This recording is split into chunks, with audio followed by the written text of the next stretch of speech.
Unang tanong, who created the angels? Jesus Christ. Of course. Ganun ka straightforward. Nalaman natin last time na ang creator ng mga angels as well as ng buong universe ay si Jesus Christ. At nakita natin yan sa Colossians 1:15-17. Ang sabi diyan, Jesus Christ is the image of the invisible God, the firstborn over all creation. For by Him, Jesus Christ ang pinag-uusapan, for by Him, all things were created. Things in heaven and on earth, visible and invisible, whether thrones or powers or rulers or authorities. All things were created by Him, si Jesus Christ ang pinag-uusapan dito, and for Him. Jesus Christ is before all things, and in Him all things hold together.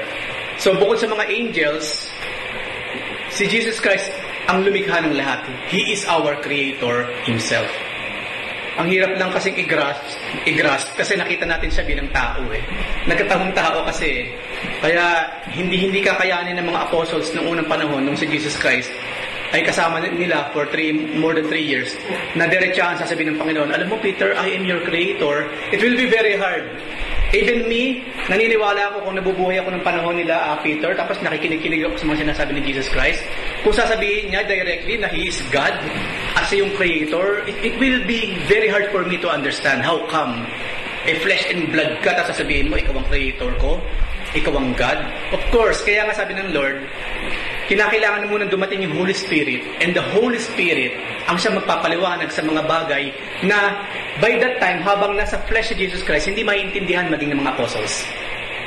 That's why si Jesus Christ, nung siya in the flesh pa, hindi niya directly sinabi, listen to me, I am God.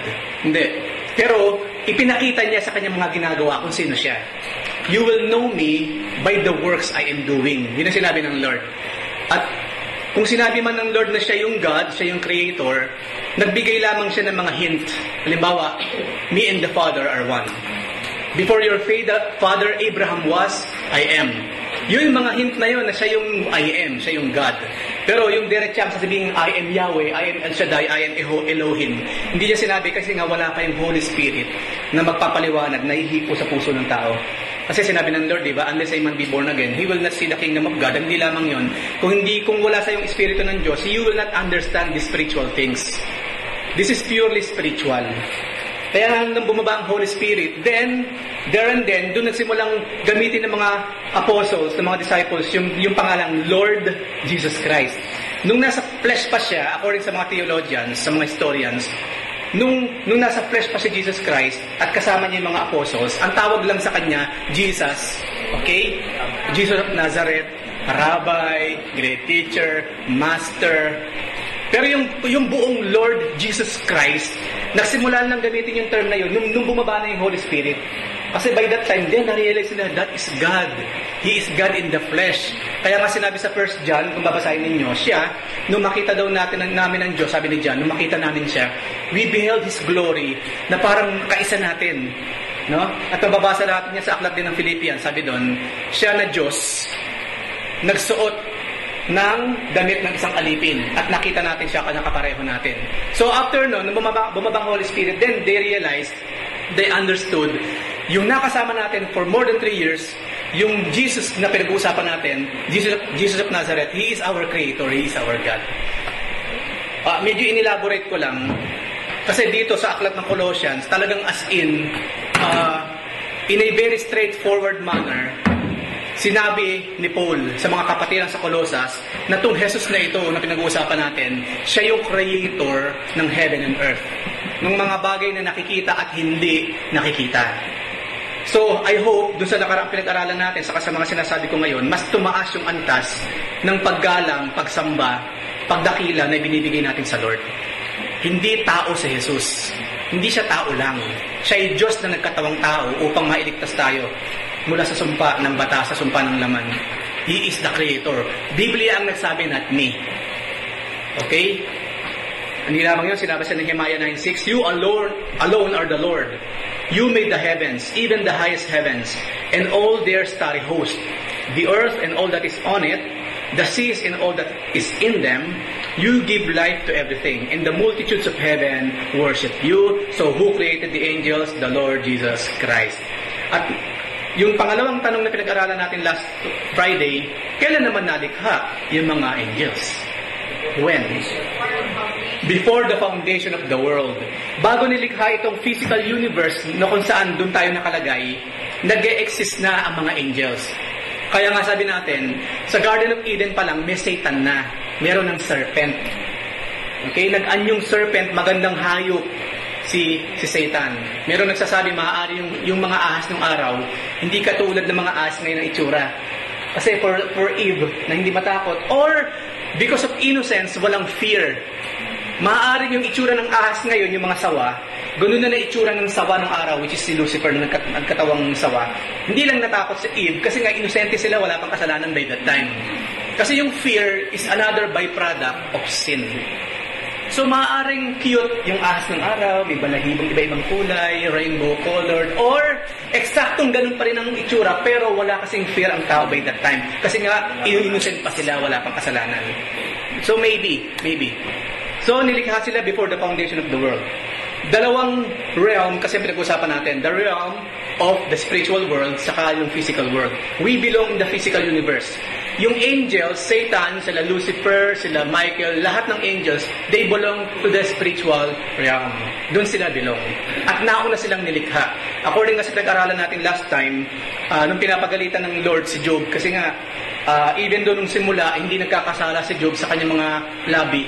Wala siya sinasabing something bad about God sa nangyayari sa buhay niya. Later on kasi, medyo humihina na rin yung faith ni Job Or kung hindi man, naglalad na siya nung talagang nararamdaman niya. To the point, sabi ni Job, di ba, marami na siyang sinasabing mga reklamo by that time. Kaya nga sabi ng Panginoon sa Job 38, Oy, Job, nasan ka ba nung nililikha kong pundasyon ng universe? Nasaan ka? Wala ka, di ba? Hindi lamang yun, alam mo ba kung saan nakatayo ang pundasyon ng universe? Hindi mo rin naman alam. Alam mo ba kung bakit nakalutang sa space ang mga planets at hindi sila nagbabanggaan? Hindi mo alam, di ba? Or maybe alam mo, tell me. Hindi lamang yun, nasaan ka nung habang nililikha kong universe, ang physical universe, yung mga anghel sa langit, sila ay nag-cheer. Where are you? So doon sa sinabi ng Lord na yung kay Job, lumalabas talaga, nauna yung mga angelic beings, yung spiritual world na nilikha ng Diyos, bago yung physical world. Kaya nga nung nililikha na ng Panginoon yung physical world, according sa binasa natin, nag-cheer yung mga angels. Na sabi niya, let there be light! Hallelujah! Hallelujah! Enough! Diba? Hatiin ang light and darkness! Hallelujah! Enough! Diba? You know? Habang nililikha lahat, habang lumilikha sa doon sa 6 days, nag-cheer daw ang mga angels in heaven. So nauna sila. Okay? So, at one point in eternity, nilikha rin lamang ang mga angels, ang mga spiritual beings. Isa lamang ang hindi creature, and that is God. Because God is not a creature. He is the Creator. At yung Creator na pinag-usapan natin, na magkatawang tao siya, ang pangalang itinawag sa Kanya, Lord Jesus Christ. The name above every name. Where every knee shall bow and every tongue will confess that He is Lord. Kaya nga wala raw pangalang ibinigay sa ilalim ng langit na sukat ikaliligtas. Pangalan lang ni Jesus. Wala na ang iba pa. Because He is God and He is the Creator and He created the angels at one point in eternity. So ituloy natin ngayon yung mga katanungan patungkol sa mga angels. Si Sir Enzo, naniniwala ba si Enzo sa ano? Naniniwala ka ba sa angel? Sorry, hindi ko nakikita. Okay. Si Alan, naniniwala ka ba sa mga anghel? Okay, so lahat tayo dito naniniwalang merong angels. Because yes, they do believe. First, hindi dahil nakakita ka ng anghel. Siguro yung iniirog mo, mukha ka talagang anghel. Yung baby mo ang anghel. Ang pabango mo, angel's breath. Okay? Okay? You're my angel. Diba? Ganyan tayo Wala nakakita sa anghel. Maaaring sa generation natin wala. But the reason we believe, yun ang sinabi sa Biblia Merong anghel sa Biblia, at pag sinabi sa Biblia ang nag-e-exist sa mga angels, even though hindi natin nakikita, they exist. And that is faith. Ano sinabi sa Hebrews chapter 11? What is faith? Yan. Ang faith, yung paniniwala sa mga bagay na hindi nakikita. And yet, pinapananganan mo. Ayan, yun ang tinatawag na faith. At yun ang meron tayo na ginagamit natin sa issue na ito. Ngayon, kung ang unang tanong na sinagot natin last time, who created the angels, at nasagot na natin, when were they created, at nasagot na natin. Ngayon, ang tanong, do angels procreate? Okay. Pag sinabing procreation, anong sabihin na? Dumadami? Yan. Yan. Ang mga angels ba, mayroong babaeng angel at mayroong lalaking angel, at kapag naging mag-asawa yung dalawang angel, mga anak ng kerubin. Di ba? Kasi daily pugot ang ulo yan. Tapos habang nagtatagal, tumutubo yung katawan. Oh, yan. Wala silang gender like us. Because spirits, walang gender. Walang lalaking anghel, walang babaeng anghel. They are totally different from us. Kung paano God is totally different from us, because God is a spirit, wala ring gender ang Diyos. Tayo, may lalaki, may babae, for the reason, kinakailangan ng procreation. Kaya merong lalaki, merong babae, kapag nagsama, manganganak, procreation ang tawag doon. Pues sa spiritual dimension, hindi kailangan yun. Walang gender. Walang procreation.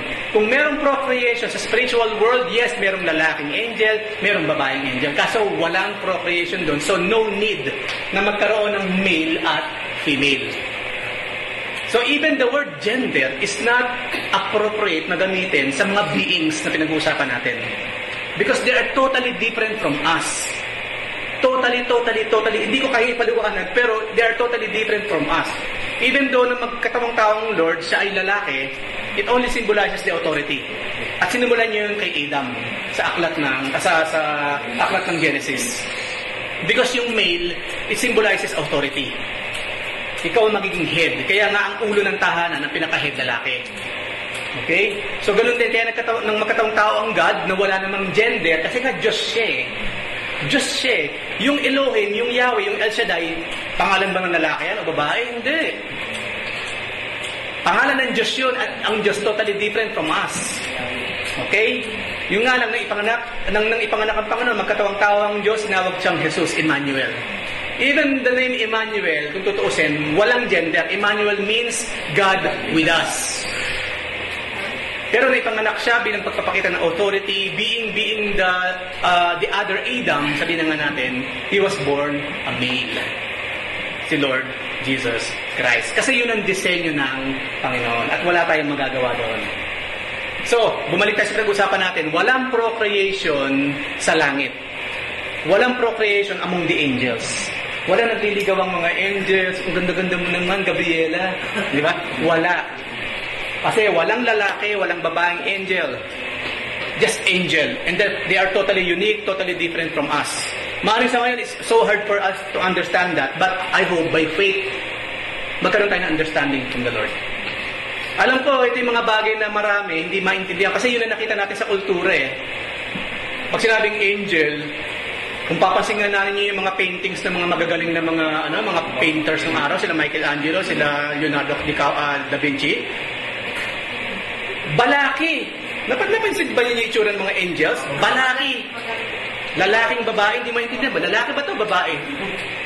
Napansin niyo ba yung pelikulang yung The Passion of the Christ, si Satan, hindi maintindihan kung lalaki o babae?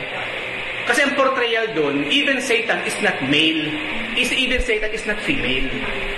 Hindi ko na sinasabing pinagsama yung lalaki at babae. Di bakla na kalalabasan nun. They are totally unique. Ang pinoportray kasi doon, kaya pag nakakita ka ng painting ng angel, hindi malaman kung babae o lalaki kasi they are neither. They are not male, they are not female. Just for us to understand kung sino sila, nagkaroon ng ganung klase ng portrayal. Nagagrasp niyo ba yung gusto kong sabihin, mga kapatid? Dito kasi sa mundong ginagalaw natin, halata kang lalaki, di ba? At saka ka, di ba? Pag babaya may at saka, medyo paduda-duda na siguro ito. Right? Oo, siyempre. So they are totally unique. So walang procreation. There was no procreation among angels. There aren't mother and father angels. And a whole lot of little angels. Wala.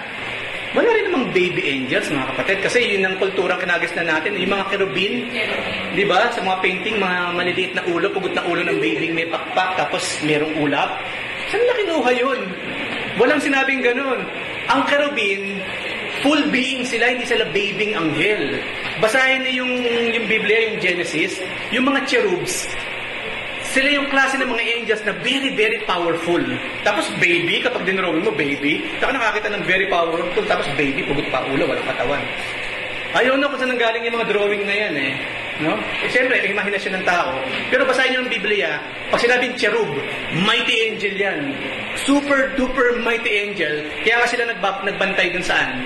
Sa Garden of Eden. Para hindi na makabalik si Adam saka si Eve. At maraming klase ng angels, mapag-aaralan natin later. Seraphims, cherubims, at maraming klase ng mga angels. Napag-uusapan natin isa-isa yan.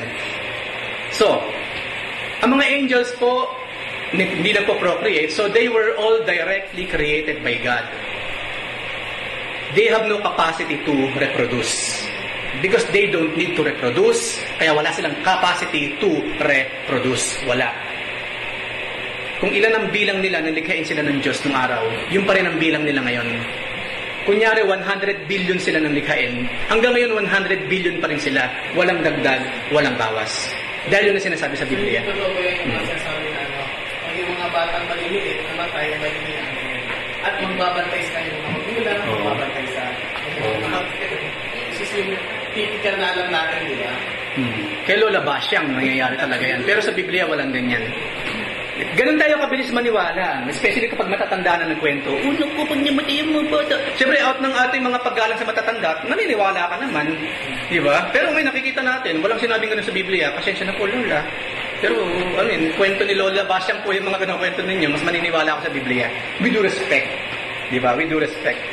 Matthew 22:29 and 30. Sabi diyan, Jesus replied. Kasi ang issue again dito, ikukwento ko ulit yung kinuwento ni sa kapatid ng nakaraan, Kuya Lemol yata.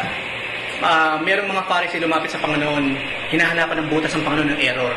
Oy, Jesus, sabi nila, paano to? Merong babae kasi, namatay yung asawa niyang lalaki. Ngayon, according sa kultura natin, kapag namatay yung lalaki, yung kapatid, obligado siyang kunin yung babae. Kaso yung kapatid na lalaki, nung namatay din. Kaso nga, yung pangatlong lalaki ngayon, namatay yung dalawa, yung pangatlong, ibig sabihin, kung 5 sila magkakapatid na lalaki, 4 namatay lahat naging asawa ng babae. Paano ngayon yan, Jesus Christ? Pagdating sa langit, sino ang asawa niya? Di ba, anong sinabi ng Panginoon? You are in error, sabi niya. You are in error. Napaka-karnal. Yung mga parseyong to, naturingang mga relihiyoso, napaka-karnal ng kaisipan. No, pinagpasapasahan daw yung babae, 5 magkakapatid na yung dumaan sa buhay niya. Ano ngayon, sino ngayon magiging asawa niya pagdating sa langit? Napakakarnal ng mga utak talaga ninyo, yun ang sinasabi ng Panginoon. Do you not know the scriptures or the power of God? At the resurrection, people will neither marry nor be given in marriage. They will be like the angels in heaven. So dito nagkaroon ng hint ang Panginoon na walang marrying, walang babae talak sa heaven, walang marriage. Ganun daw ang mga angels. At yun mismo magiging kalalagayan natin pagdating doon. Isipin mo, no? Tan-tan-tan, kasalan, no?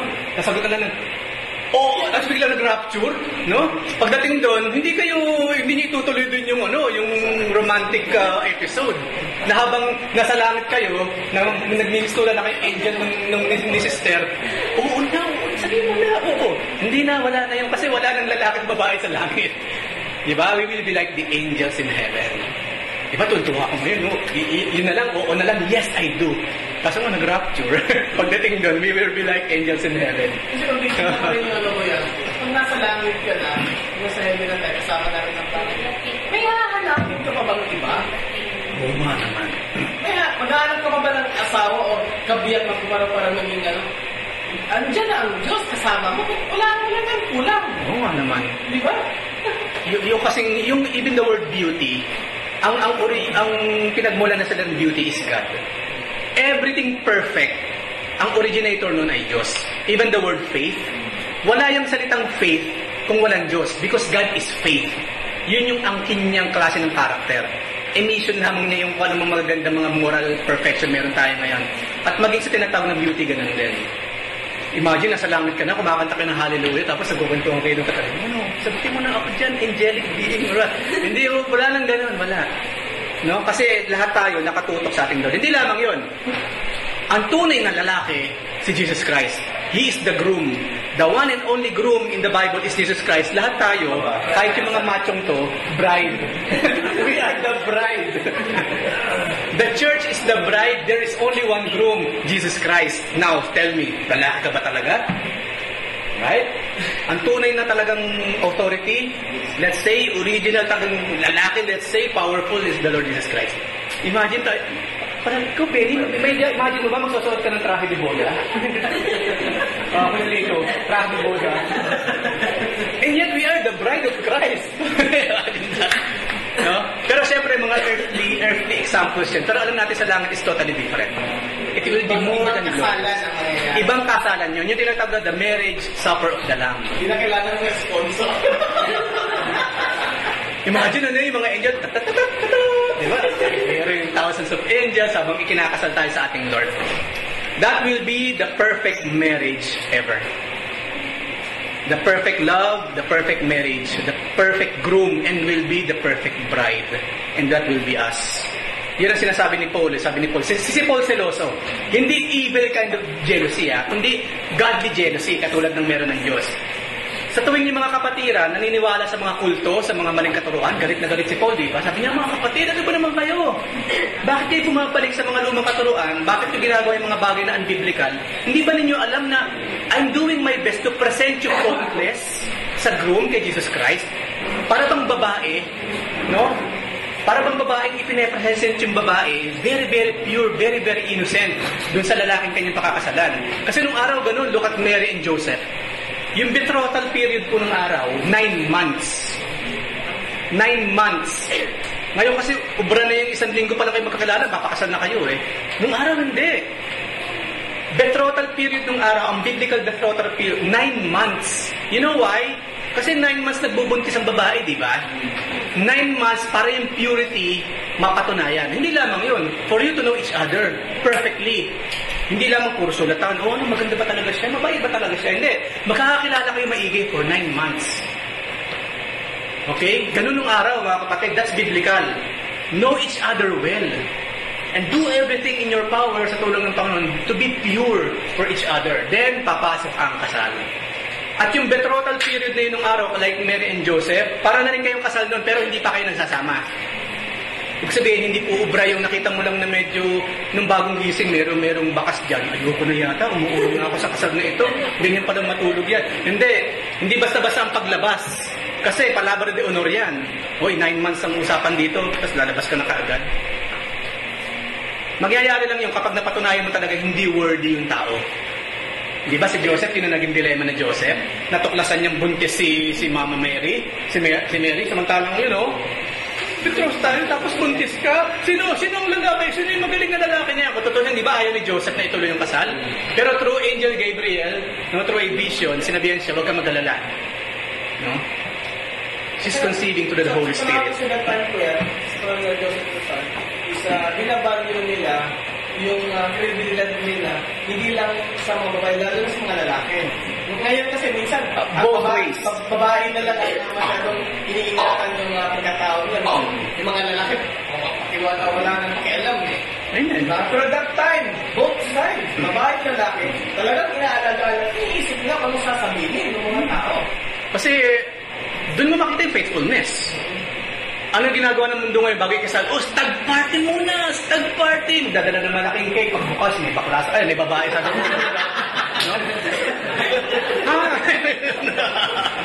Doon, tingnan yung ginagawa ng mundo. Napaka-makademonyo talaga, di ba?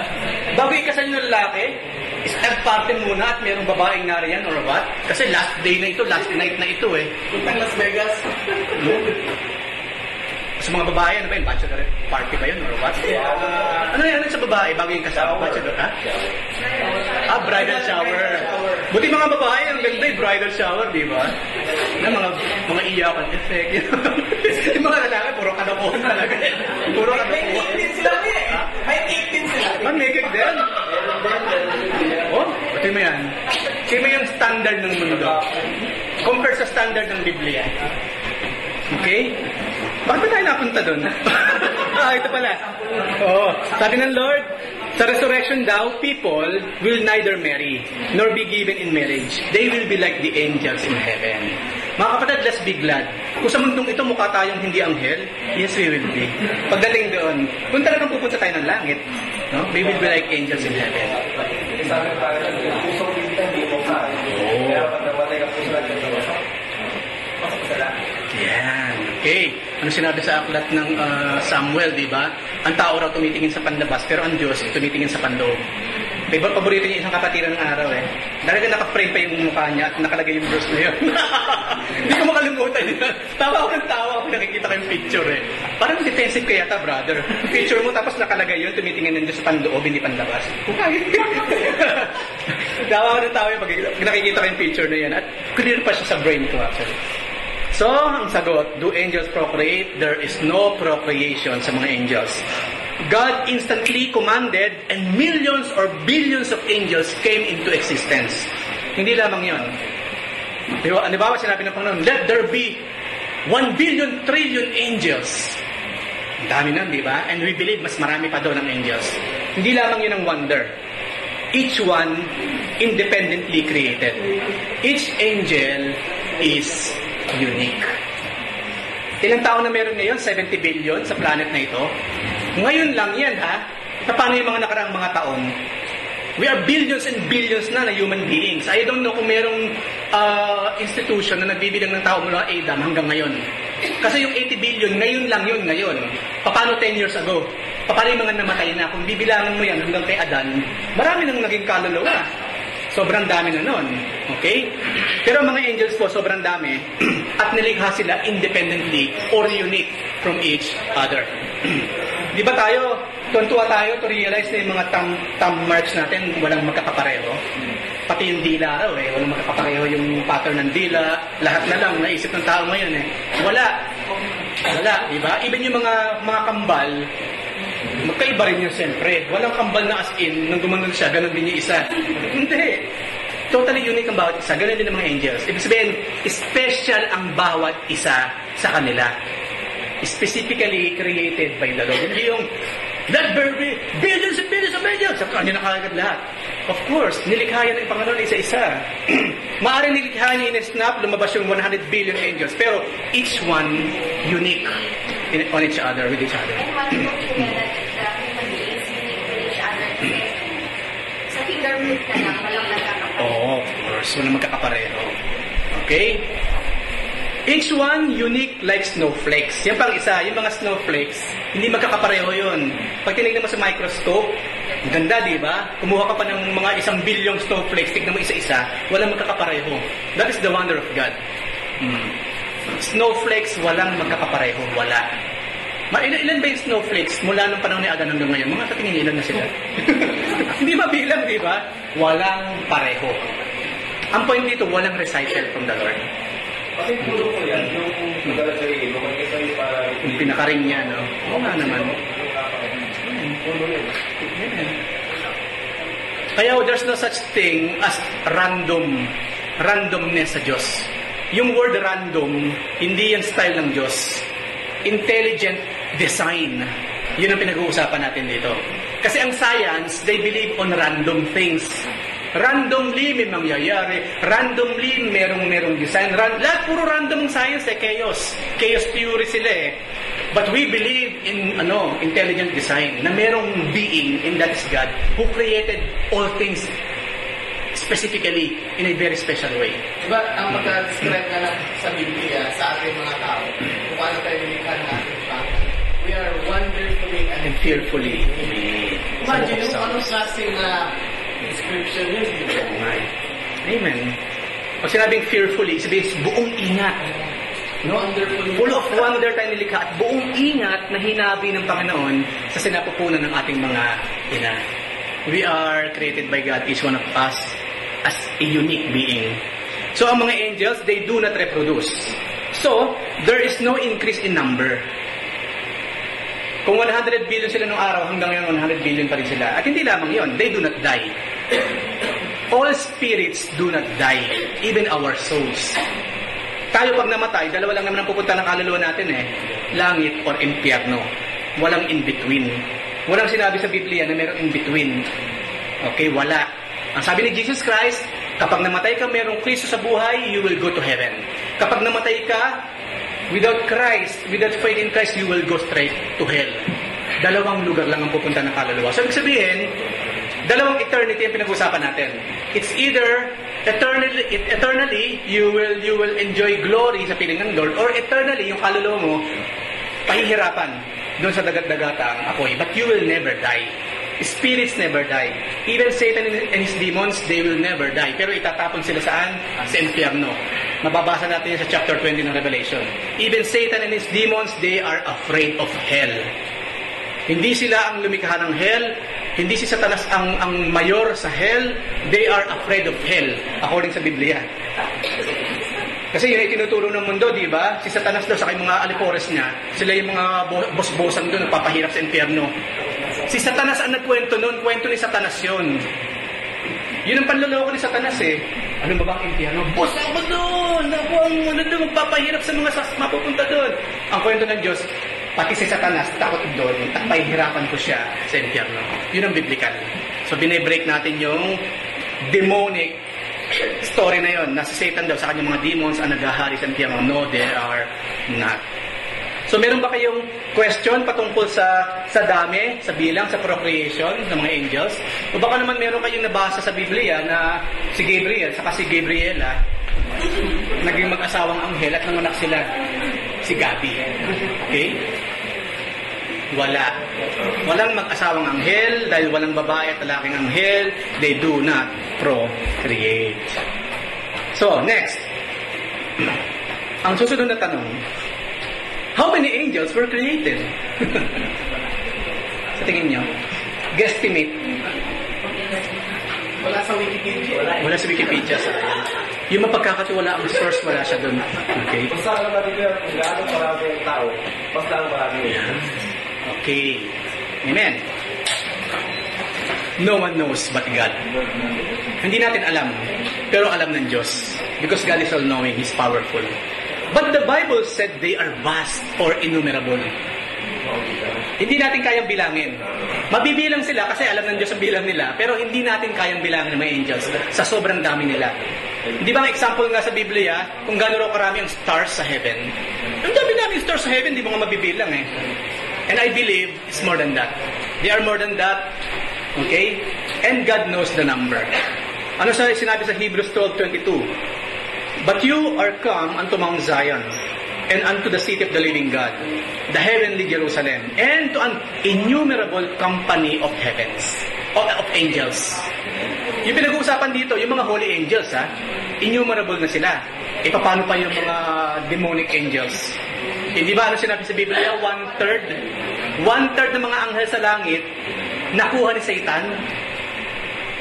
Marami rin yung mga yan, 1/3. Kung yung total na bilang ng mga angels, hindi mo kayang bilangin sa dami, 1/3 nun nakuha ni Satanas. Imagine that. Kung gaano karami ang demonyo ngayon sa mundong ginagalawan natin. They will not stay in Jupiter. They will never stay in Mars or Moon. No, hindi sila magsasunbathing sa araw. Nandito sila sa Earth. Yung mga demonic being na yan, Satan and his demons, they are here now, at this moment, here on earth. Kaya nga tawag sa kanila, mapag-aaralan natin later, the prince of the air. Okay? The power, the dominion of darkness here on this planet. They are here even now as we speak. Nariyan lang sila. Hindi mo na kinakailangan patay yung ilaw, maging pitch black, para nakakita ka ng demonyo. Kahit maliwanag pa ang isang lugar, katulad nito, they are just here. Andyan lang sila. Ano sinabi sa Biblia? Sinabi ni Paul, sa bawat rebulto, sa bawat Diyos-Diyosan, isang demonyo ang nasa likod. Ngayon, kung pupunta ka sa simbahan, at merong 1,000 rebulto sa simbahan, you can say, according sa Biblia, 1,000 demonyo ang nandun. At naroon ka nagpe-pray sa Diyos. At iniisip mo, tahanan ng Diyos yun, how come 1,000 demonyo ang naroon? That is Paul, not me.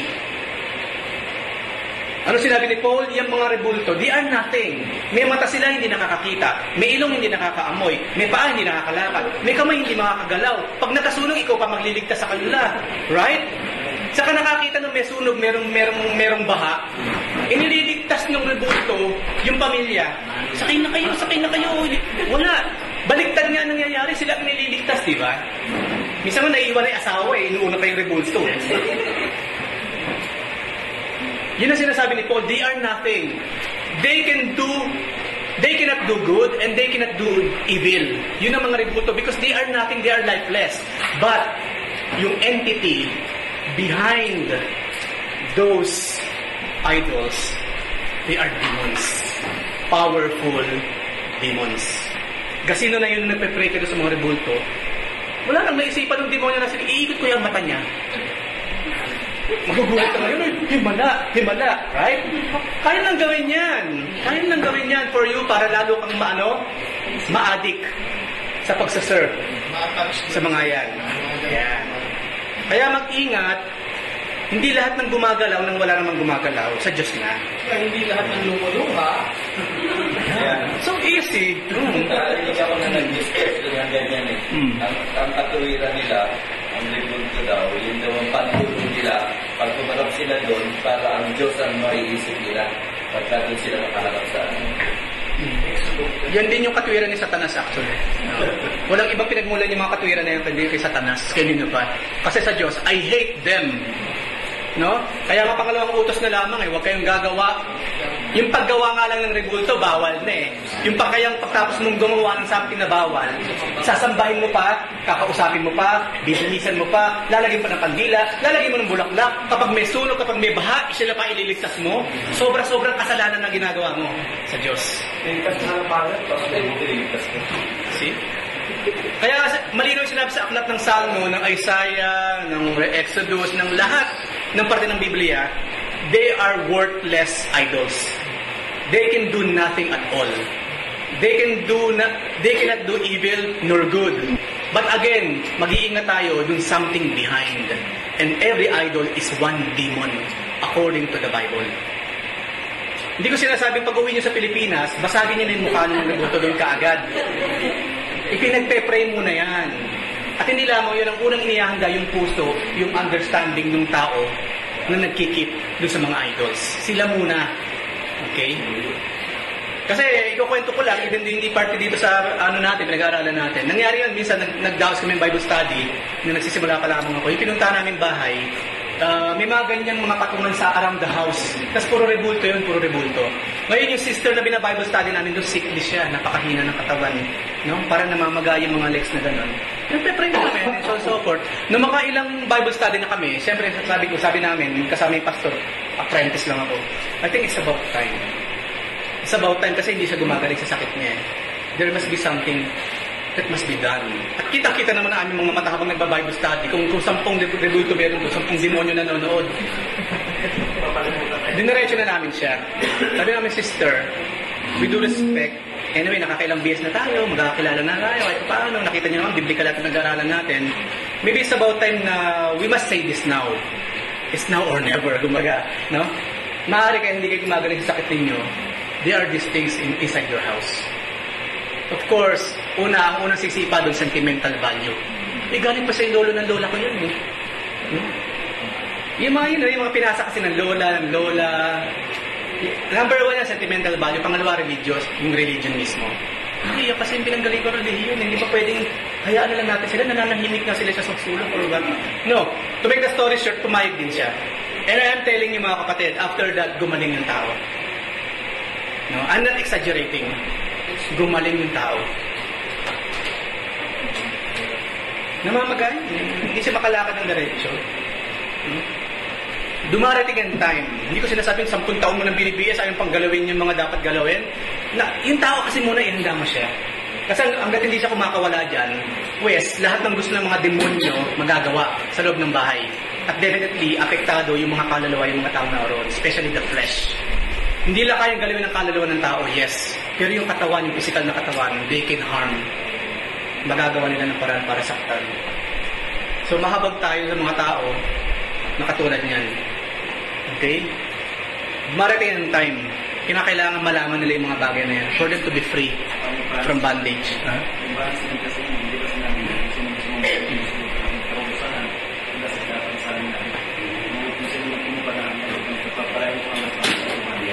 Ganun din naman ang di ba?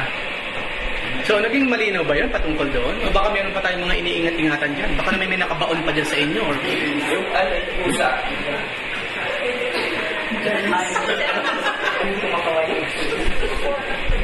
Ano lang yung Chinese version ng mga rebulto eh. Chinese version ng mga isda. No? Oh, yung mga, yung mga Buddha-Buddha na yan. Nanay ko, sa Caribbean. Yung mga yin-yang. Papaswerte. Sobrang swerte. Nagsaray tindahan. Lahat talaga na sobra, hindi yung maganda eh. No? Sa sobrang swerte, nagsara. Magkatotohanan ko yan, maraming tao, they want to worship God. Pero, they want to worship God alinsunod kung sa kagustuhan o kung saan sila komportable. They kabaliktaran dun sa sinasabi ng Biblia na malinaw doon na you should worship God in spirit and in truth. Kasi mga tao mahilig sa tinatawag na custom-made. Custom-made God. Ito yung Diyos para sa akin. Ito si Jesus para sa akin. Hindi, dapat ito si Jesus according sa Biblia and accept that. Hindi na according to yourself. Kaya minsan sa mga pag-aaral, hindi natin palagi ang ginagawa. Sa tingin mo, ano kaya? No? Kasi kung tutuusin sa mga pag-aaral, hindi naman in accordance sa tingin natin mga kapatid eh. Maaari magtanong tayo ng gano'n, ano sa tingin mo brother? And that's okay, para lahat masalita, right? Pero we must go back to the Bible. Kung yan ang tingin nating lahat, ang assessment natin, let's see, ano naman ang sinasabi sa Biblia? And this will be it. This is the final authority. Hindi natatapos sa tao yan. Hindi natatapos. Okay, so again, kung ilan sila, hindi natin mabilang. At panghuli, where are the angels now? Nasa sila ngayon, mga kapatid? They're everywhere. Okay, of course, everywhere.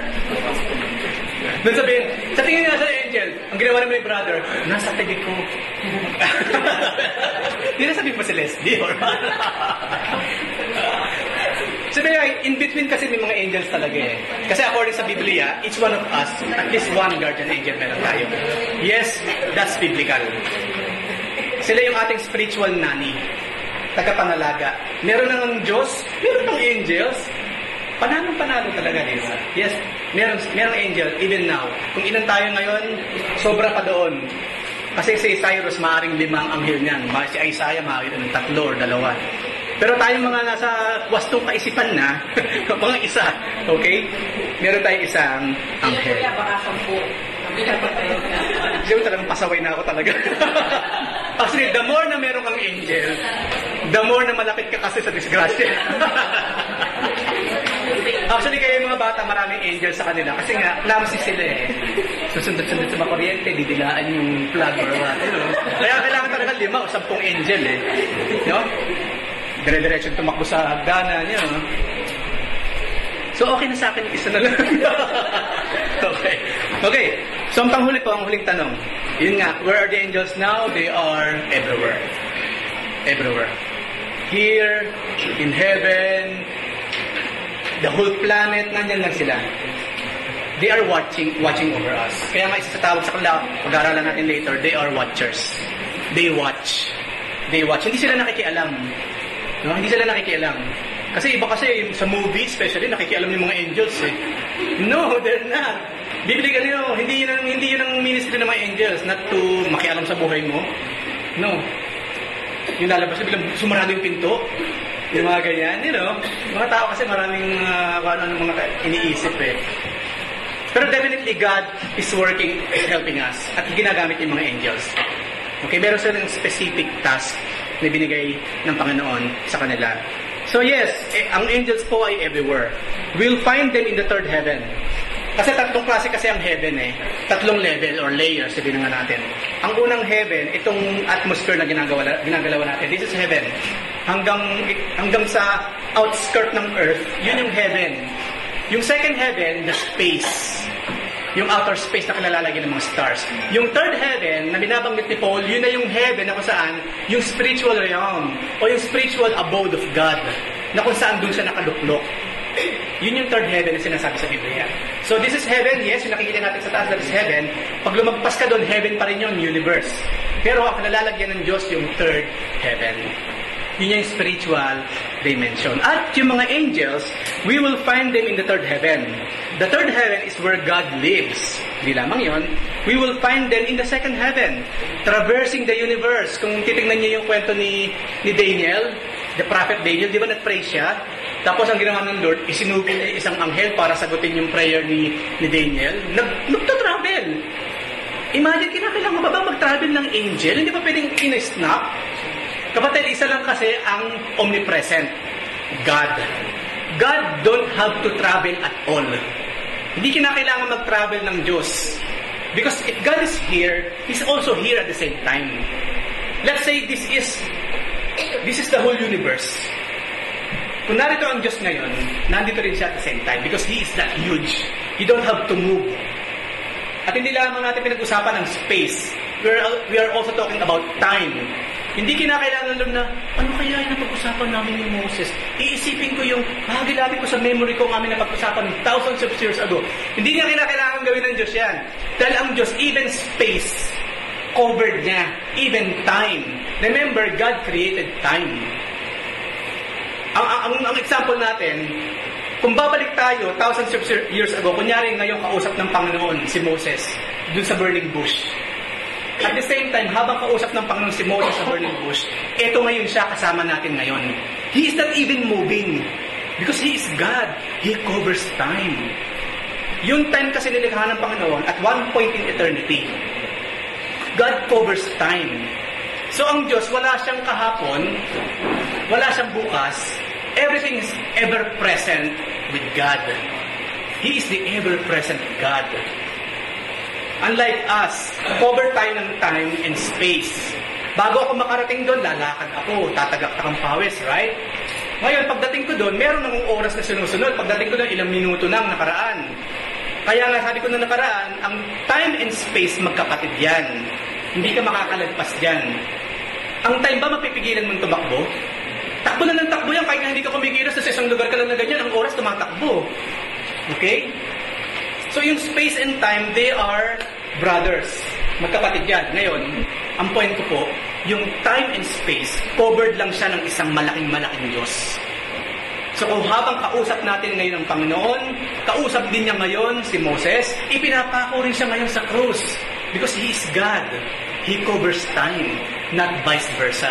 That's the kind of God na sinasamba natin. So paano natin masasabang, kaya nga sinabi sa Biblia, God is never early and He's never late. Because He is ever present. The word late does not apply to Him. The word early doesn't apply to Him because He is ever present. You don't have to move at all. Yun yung Diyos na pinag-uusapan natin. Yun yung powerful God na pinag-uusapan natin ngayon. So, ang first heaven ay yung atmosphere ng earth na ating ginagalawan. So, ang mga angels po, they're in every one of those strata in the revelation of God. Sometimes, they're before the throne of God. Sometimes, they're in transit. Like in Daniel chapter 10, naglalakbay ang mga angels. Yung palang dahilan kung bakit yung kinuwento pa tungkol sa Diyos. Ang mga angels kasi hindi omnipresent. They have to travel. Even Satan is demons, kasi mga angels din naman sila, yung alang dark angels, they have to travel. Kung si Satan po, nasa Paris, ngayon, wala siya ngayon dito sa Riyadh. Kung si Satan ngayon, dumalo sa gawain ng Kibuloy, wala ngayon si Satan dito sa presence natin. So they cannot be in different places at the same time. Because they are not omnipresent. They are not so powerful like God. They are limited.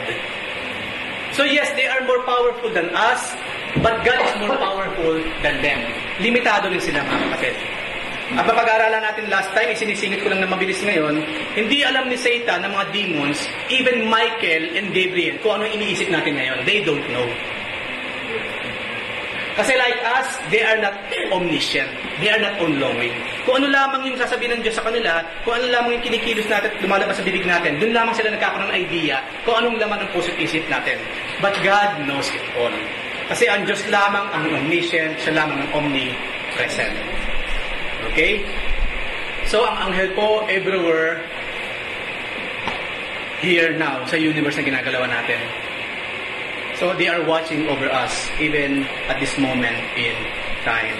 So, meron po ba kayong question or comments sa pinag-aralan natin about angels? Kaya, mga kapatid, beware. my point is beware. Kasi malalaman natin later, yun lang ba ang trabaho ng mga angels? Manood lang? They have specific task. Active ministry sa buhay natin. No? Believe it or not, accept it or not, yes, they are. Meron silang kinalaman sa pang-araw-araw nating mga buhay. At yun ang mapag-aaralan natin sa mga susunod na mga pag-aaral. Yung mga dark angel, ilan sila? Innumerable. Marami rin. Marami. Kasi 1/3 sila ng kabuuan ng mga angels. Sa din sa akin about sa...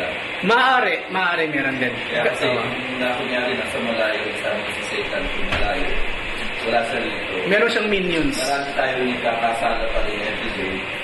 So, yun din yung nagkakaano sa akin. Yung mga private first class, mga PFC ng mga demonyo, is one of us. Maaaring meron din.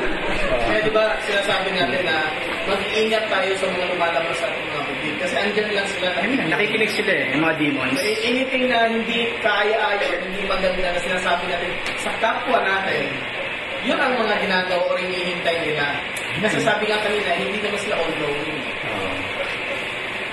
Andyan lang sila. Kung meron mga holy angels ngayon dito, andyan din yung mga fallen ones, yung mga demons, waiting for the chance na gumawa ng katotohanan. Yung mga ginagawa ng dark angels na may active na nakikita mo na talagang doon sa carnal na natin, ng test natin, kung sino active mo i-create mo sa kanila, ilis ka dahil sa kasama mo, basta lang po yung sinihan. Kasi alam nyo na ito ang test mo. Kasi yung testimony mo na ito mag-isa.